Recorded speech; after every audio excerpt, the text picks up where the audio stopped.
আমি কিনেছি nothing phone 2A। Just সবে কালকেই আমাদের সেল লাইভ হয় আর আমরা নিয়ে ফেলি আমাদের নাথিং ফোন 2A। অনেকেই কিনবে ভাবছে এই ফোনটা, কারণ এই ফোনটা 20,000 টাকার কাছের সব থেকে ইউনিক দেখতে ফোন আমরা বলতে পারি আপাতত। অ্যাকচুয়ালি ফোনটা ভেতরে কেমন সেটা তো আমরা আজকে বুঝতে পারবোই, কিন্তু তার আগে আমি বলবো ভাই সেলে না জাস্ট এরকম চুটকি মারলো গন। কারেন্টলি যদি তুমি ফ্লিপকার্টে দেখো ভাই মশলা পুরো সোল্ড আউট। মানে আমি যেটা নিয়েছি সেটা হলো হোয়াইট কালারের 8GB র্যাম আর আমাদের 128GB স্টোরেজের ভেরিয়েন্টটা, যেটা সব থেকে কম দাম। তার উপরে আমি আরো ডিসকাউন্টে পেয়েছি, কি করে পেয়েছি সেটা আমি পরে বলবো। বাট হ্যাঁ, হোয়াইট ছাড়া আমাদের একটা ব্ল্যাক কালারেরও ভেরিয়েন্ট আছে, যেটা কারেন্টলি স্টকে তোমরা পেয়ে যাবে 8GB আর 128GB। তোমরা জানিও কোনটা তোমাদের বেশি ভালো লাগে, হোয়াইট না ব্ল্যাকটা। 12ই মার্চে আমাদের সেল স্টার্ট হয় আর আমরা 12 তারিখেই কিনে ফেলি আর আমাদের ডেলিভারিও 12 তারিখেই হয়ে যায়। 21,683 টাকা লেগেছে আমাদের এই পার্টিকুলার ফোনটা। এবার যেহেতু ফ্লিপকার্ট থেকে অর্ডার দিয়েছে আর ফ্লিপকার্টের একটু ওপেন বক্সের সিস্টেম থাকে, তার জন্য একটু আমি ঘাবড়েও ছিলাম যে বাই চান্স যদি স্ক্যাম টাইম হয়ে যায়। বাট কোনো চাপ নেই, আমাদের নাথিং ফোন 2 বেরিয়ে এসেছে। আর যেমন কি দেখতে পাচ্ছ আমাদের সিল্ড প্যাকই তোমাদের সামনে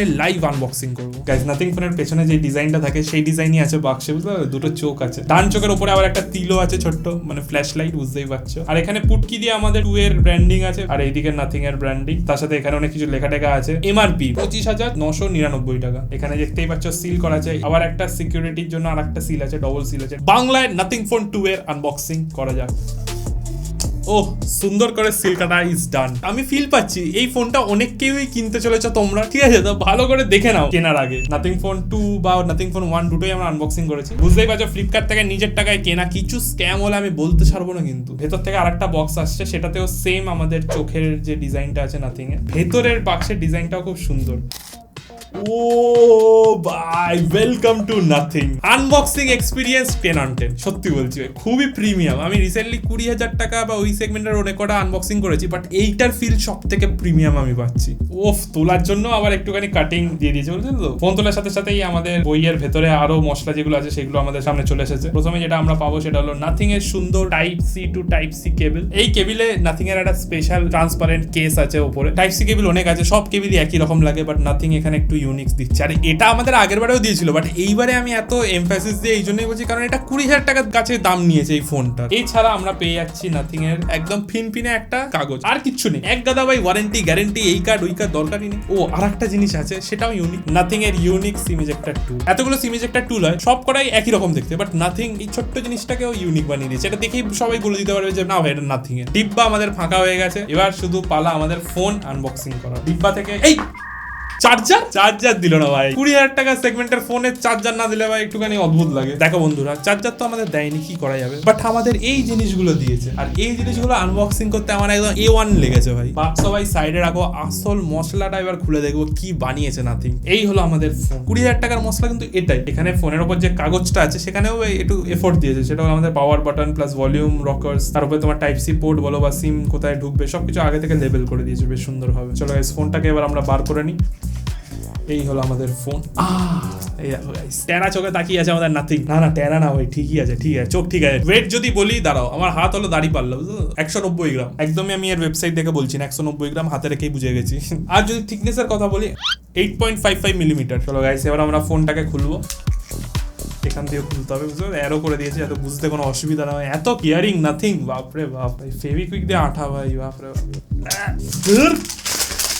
ও ভাই, বাহ, সুন্দর লাগছে। সামনে থেকে দেখেও বেশ সুন্দরই লাগছে। উপরে মনে হচ্ছে পুরো গ্লাস আছে আর ভেতরে আমাদের স্ক্রু দেখা যাচ্ছে 3টে, তার উপরে কয়েল আছে, সেই কয়েলটা দেখা যাচ্ছে, প্লাস ক্যামেরা মডিউলের কাজটাও ভালো। তার সাথে লাল একটা স্কোয়ার মতনও আছে, তো একটা ডেপথ তুমি ফিল করতে পারবে দেখলেই। প্রথমে তো ধরার সাথে সাথে বেশ ভালো প্রিমিয়াম ফিল আসলো, কাছ থেকে একটু ভালো করে ফিল নেওয়ার পরে বুঝতে পারলাম পুরোটাই প্লাস্টিক। সাইডে বলো বা তোমার পেছনে গ্লাসের মতন যেটা মনে হচ্ছে সেটার কথা বলো, দুটোই পুরো প্লাস্টিক। এই যে সাইডের যে ফ্রেমটা, যেটা যদি অ্যালুমিনিয়াম তো মজা এসে যেত, মানে নাথিং 1 বা নাথিং 2 এর যে ফিলটা না সেটা পেয়ে যেতে। ভাই আর একটা জিনিস আমার খুব ভালো লাগলো, যেটা আমি এমনি ছবিটা বুঝতে পারিনি, সেটা হলো এর ভলিউম বাটন গুলো ব্ল্যাক কালারে, বেশ ভালো লাগছে। তার সাথে যে পেছনে রেড স্কোয়ারটা ছিল সেটা কিন্তু একটুখানি সাইডেও ঢুকে গেছে। ওভারঅল যদি তুমি দেখো, একটা ফ্ল্যাট লুক আমাদের দেওয়ার চেষ্টা করা হয়েছে। তার সাথে না লুক অ্যান্ড ফিলটা কিন্তু অনেকটা আইফোনের মতন। আর এই যে 20,000 টাকায় তুমি যে ফিলটা পাচ্ছ, একটা প্রিমিয়াম ফিল ফিল কিন্তু আছে যতই প্লাস্টিকের হোক। ওয়েট ডিস্ট্রিবিউশনের দিক থেকে পুরো সিমেট্রিক্যাল, পেছন থেকে বা সামনে থেকে যাই বলো, একটা স্টেবল ফিল তুমি পাবে যখন রাখবে কোনো ডেস্কে। নাথিং ফোনের যে ওয়ান অফ দ্য ইউএসপি সেটা হলো পেছনের লাইটিং। আর আমরা এখানে মোটামুটি 3টে লাইটের স্ট্রিপ পাচ্ছি অ্যালং উইথ আমাদের যে এলইডি ফ্ল্যাশ তার সাথে। একটা হলো এইটা, একটা হলো এই ছোটটা, আর একটা হলো এই দিকেরটা। এই পুরোটাই এই ক্যামেরার চারিদিকে যে কয়েলটা আছে ওটাকে সারাউন্ড করে এই 3টে আমাদের স্ট্রিপস আছে। চলো গাইস, নাথিং এর ফোন আমরা সুইচ অন করবো। এরকম ভাবে সুইচ অন করবো না, এরকম ভাবে উল্টো করে সুইচ অন করবো, যদি লাইটিং কিছু দেখা যায়। তোমরা পেছনটা দেখো আর এখান থেকে সামনে থেকে আমি সুইচ অন করি। টিপে দিয়েছি সুইচ, একটু ভাইব্রেট করে উঠেছে। আর নাথিং এর ব্র্যান্ডিং ও চলে এসেছে, যেমন কি দেখতে পাচ্ছ। আপাতত লাইট জ্বলছে না, দাঁড়াও। নাথিং এর যে ইউআই সেই ফিলটা তুমি পেতে শুরু করে দেবে। আর হ্যালো বলে দিয়েছে আমাদেরকে। লাইটিং তো হলো না বন্ধুরা। যখন আমরা এই ফোনটা আনবক্স করলাম না, পেছনে কিন্তু লেখা ছিল ইন্ডিয়ান সিম অনলি। এই লেখাটা খুবই ইম্পর্টেন্ট লেখা, কারণ তোমার কাছে যদি সিম না থাকে তাহলে তুমি ফোনটা কিন্তু অ্যাক্সেস করতে পারবে না। ফোনটাকে সেট আপ করার জন্য প্রথমে তোমাকে সিমটা ঢোকাতে হবে। আর সিম ঢোকানোর জন্যই আমরা পুরোনো ফোন থেকে সিমটা বার করে নেবো। ওকে গাইস, সিম কার্ডটা যেন কোথায় ঢোকায় আমি ভুলে গেছি। কি করে ভুলে যাবো? কাগজে বড় বড় করে লেখা ছিল যে লেফট সাইড নিচে সিম ঢোকানোর জায়গা। এই যে গাইস, ডুয়াল সিম ঢোকাতে পারবে। ওকে, বন্ধুকে গুলি ভরা হয়ে গেছে। এবার করা হবে শুটিং। হ্যালো টিপবে, সিম ডিটেক্ট করছে। আর ডিটেক্ট করার পরে তোমাদের ফোন সেটআপের জন্য রেডি হয়ে গেছে। সিম অথেন্টিকেশন সাকসেসফুল। ভাই, ইন ডিসপ্লে ফিঙ্গারপ্রিন্ট আছে নাকি পাওয়ার বাটনে? আরে বাস ভাই, ইন ডিসপ্লে ফিঙ্গারপ্রিন্ট সেন্সর। যেমন ডিজাইন তেমন টেকনোলজিও তো দরকার নাকি। ভালোই রেসপন্সিভ আছে, অ্যাটলিস্ট সেটআপ করার সময় তো ঠিকঠাক লাগছে। Phone is getting ready. Terms and condition সব জমি জমা যা আছে নিয়ে নাও। আচ্ছা, গো ব্যাক করার জন্য এইদিকে গো হোম। হোম কি করে যাবো? নিচ থেকে হ্যাঁ সোয়াইপ আপ করতে হবে। হাই স্মুথ লাগছে আমার অ্যানিমেশন আপাতত। ও ক্লিপ জ্বললো ভাই। লাইটিং জ্বলছে না? হচ্ছে জ্বলছে না ভাই, জ্বলছে না তো। Call recording, call recognizing. কে কল করছে সেটাও নাকি আমরা গ্লিপ থেকে বুঝতে পারবো। এসেনশিয়াল নোটিফিকেশনস, তো বেসিক্যালি ইম্পর্টেন্ট নোটিফিকেশন গুলো একদিকে জ্বলবে, মানে একটা স্ট্রিপ। গ্লিপ টাইমারও আছে। টাইমারটা তো আমরা জানি আমাদের আগের নাথিং ফোন 2 এ ছিল। Choose your visual style. ভাই, নাথিং যদি ইউজ করো তাহলে নাথিং এর ইউআইও নিতে হবে, কিছু করার নেই। এই কালারফুল ইউআই তো সব অ্যান্ড্রয়েড ফোনেই থাকে। নাথিং এর মেন যে মোনোক্রোম্যাটিক যে থিমটা, যার সাহায্যে আমরা ফোনের প্রতি আরো বেশি ডিস্ট্রাক্টেড না হই, যেটা ইন্টেনশন, ট্রু ইন্টেনশন নাথিং এর, সেটাই এক্সপিরিয়েন্স করার জন্য আমরা নাথিং এর ইউআই নেবো। Finish setup. আর গাইস, আমাদের ফোন অন হয়ে গেছে। খুবই কুল লুক, কিন্তু আমার বেশ ভালো লাগে নাথিং এর এই থিমটা। প্রথমেই যেটা আমি টাচ করে ফিল পাচ্ছি সেটা হলো 120 হার্টজ এর স্মুথনেস। এটা তো দরকারি ভাই, এটা তো দরকার। 120 হার্টজ এর স্মুথনেস তুমি পেয়ে যাবে। তারপরে 6.7 ইঞ্চের full HD plus AMOLED display পাবে। কেমন ডিসপ্লে সেটা ভিডিও কোয়ালিটি দেখলেই বোঝা যায়। একটা ইউটিউবারকে দেখাচ্ছি, হালকা টেক নাম চ্যানেল। 9 লাখ সাবস্ক্রাইবার্স অলরেডি হয়ে গেছে। ছেলেটা বলেছে নাকি 1 মিলিয়ন সাবস্ক্রাইবার হলে ড্রপ টেস্ট করবে, তাও আবার আইফোন 15 প্রো ম্যাক্স এর। করে দাও তো সাবস্ক্রাইব। আমার কাছে আছে Samsung Galaxy F15 5G। Nothing এর স্যামসাং এর ভিডিও দেখা হচ্ছে। এ ভাই, হ্যাং হয়ে গেল না কি রে ভাই? খুলছে না কেন এটা ভাই? এটাই হয়, আমরা আনবক্সিং ভিডিওতে লোকজন তো বলে দেয় হেভি ফার্স্ট ক্লাস ফোন, তোমরা অ্যাকচুয়াল ইউজ কেসেই বুঝে যায় আদৌ ল্যাগ হয় কি হয় না। তো হালকা একটু স্টার্টার আমরা দেখলাম, বাট যাই হোক, আমরা সেটা অতীতে রেখে আমরা যে মেন যে কাজটা করবো সেটা হলো ডিসপ্লে কোয়ালিটিটা দেখবো। ও ভাই, এখানে এইচডিআর কন্টেন্ট দেখতে পাবে। তোমার 4K 60 FPS এ মোটামুটি এইচডিআর কন্টেন্ট দেখতে পাবে। বাট এই যে এইচডিআর এর যে সাপোর্টটা আছে না, সেটা তুমি ইউটিউবে পাবে, নেটফ্লিক্সে পাবে না। আর যদি ডিসপ্লের কোয়ালিটি বলি, যদি 4K ভিডিও, ভালো ভিডিও যদি থাকে, তাহলে কোয়ালিটি কিন্তু ফার্স্ট ক্লাস আসবে। এ ভাই, এটা উঠলো অটোমেটিক। ভাই, আমাদের ইউটিউব ক্র্যাশ করে গেল। কি হচ্ছে রে? ভয় পাওয়ার দরকার নেই। এর পেছনে দুটো কারণ হতে পারে। একটা হলো পুরো স্ক্যাম, আর একটা হলো যে আমি কিছু আপডেট না করেই এই যে অ্যাপ সব আপডেটের জন্য রেডি হয়ে যায়, তার জন্য একটা প্রেশার পড়ে। আপডেট না করেই ইউটিউব দেখছিলাম। কিছুক্ষণ আগে একটু স্টার্টার দিয়েছিল, বাট এইবারে তো পুরো অন ক্যামেরা দেখলে কেমন ক্র্যাশ করে গেল। এরকমটা আগে কোনোদিনও হয়নি কোনো ফোনের সাথে যদিও। বাট এমনি যদি ক্র্যাশ না করে তাহলে ডিসপ্লে কোয়ালিটি ভালোই পাবে, কন্টেন্ট এনজয় করতে পারবে। তো গাইস, ওভারঅল যদি তুমি দেখো তাহলে বেজেল আছে, বেজেল নেই বলবো না। বেজেলটা আমার একটু মোটাই লাগছে কেন জানি না, বাট ঠিক আছে। 20,000 টাকার ফোনে বেজেল নিয়ে আমরা কান্নাকাটি করবো না অবভিয়াসলি। এবার যেটা টেস্ট করার পালা সেটা হলো আমাদের ফিঙ্গারপ্রিন্ট সেন্সর। দেখা যাক কতটা ফাস্ট। 3, 2, 1।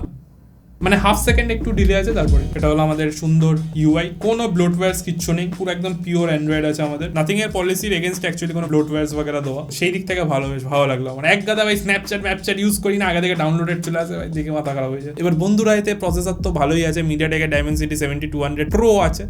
ক্যামেরা না দেখলে কি করে হবে ভাই? পেছনে যদি তুমি দেখো দুটো ক্যামেরা আছে, দুটোই আমাদের 50 মেগাপিক্সেলের ক্যামেরা। তার সাথে স্যামসাং এর লেন্স আছে। একদম out of the box default সেটিংসে যদি ছবি তুলি একটা ব্লু ব্যাকগ্রাউন্ডে, ক্যামেরাটা মনে হচ্ছে ঠিকঠাকই হবে ভাই। ছবি তোলার সময় যে এখন দেখছিলাম তখন অতটা ইমপ্রেসিভ লাগছে না, যখন গ্যালারিতে দেখছি না প্রসেসিং হওয়ার পরে খুব একটা কিন্তু বাজে লাগছে না। এখানে পেছনে যে ব্লু কালারটাকে আছে ওটা পোস্ট প্রসেসিং এ মানে আরেকটু ভাইব্রেন্ট করেছে, একটু বেশি পেছনে ব্যাকগ্রাউন্ডের ব্লুটা ভাইব্রেন্ট লাগছে। হাতের স্কিন টোনটা বেশ ভালোই এসেছে। এবার দেখি সামনের ক্যামেরা কেমন, সেলফি কেমন হচ্ছে। দেখতে তো ঠিকঠাকই লাগছে, বাট এখানে হেভি প্রসেসিং হচ্ছে, বুঝতে পারলো তো? মানে এক্সপ্রেশন কি করবো বুঝতে পারছি না, দাঁড়াও।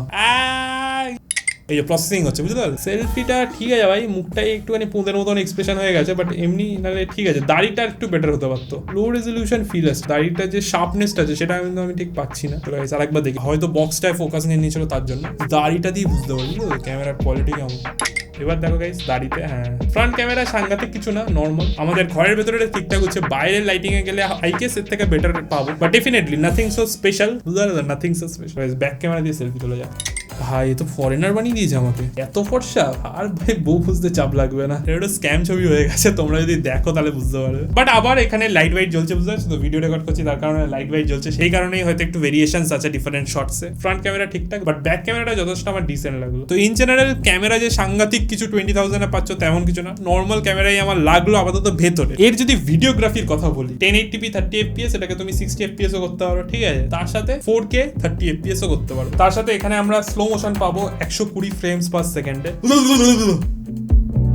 হেভি ভাই, হেভি স্লো মোশন উঠেছে। এর সাথে আরেকটা যে লেন্স আছে সেটা দিয়ে আমরা আলট্রা ওয়াইড ছবি তুলতে পারবো। তো যাদের একটু মোটা হয়ে গেছে তারা আলট্রা ওয়াইড ক্যামেরা দিয়ে সেলফি তুলবে, একদম চিকনা, একদম রোগা লাগবে। Hello vlog, welcome to my guys. এখন হচ্ছে ব্লগিং। আমাদের যে ফোন আছে, ফোনের ব্যাক ক্যামেরা দিয়ে কেমন ব্লগিং হচ্ছে আমাকে জানিও। যদি তোমাদের এরকম ফোনের ব্যাক ক্যামেরা দিয়ে ভিডিও করে ইউটিউব চ্যানেল দাঁড় করানোর ইচ্ছা থাকে, তাহলে তোমরা createbangla.com থেকে আমার কোর্স চেক আউট করতে পারো, যেখানে আমি ইউটিউব নিয়ে A to Z আমার 7 বছরের সব এক্সপিরিয়েন্স বলেছি। কোন ক্যাটাগরির ভিডিও বানালে সব থেকে বেশি ইনকাম হয়, সব থেকে বেশি গ্রোথ হয়, সবকিছু বলা আছে createbangla.com এর এই কোর্সটা। ডেসক্রিপশনে লিংক আছে। লিমিটেড টাইমের জন্যই 249 প্রাইসে থাকবে, খুব শিগগিরই নালে ওটা বেড়ে যাবে। সম্পূর্ণ ব্যাক ক্যামেরা টেস্টিং এর জন্যই বললাম কথাগুলো। দেখো গাইস, নাথিং এর ইউআই এর একটা ইন্টারেস্টিং বিষয় হলো, নাথিং এই ফোনটা ডিজাইন করেছে মাথায় রেখেছে যাতে আমাদের ফোনের ইউজেজটা কমে যায়। এবার সেটায় নাথিং সাকসেসফুল হয়েছে কিনা সেটা নিয়ে যদি তুমি চাও আমি একটা ভিডিও বানাই হালকা টেক প্রো এর জন্য একদম প্রফেশনাল লেভেলে, তাহলে আমাকে কমেন্টসে জানিও। আজ ওই রাতটাই সাবস্ক্রাইব করে নাও। দেখা হচ্ছে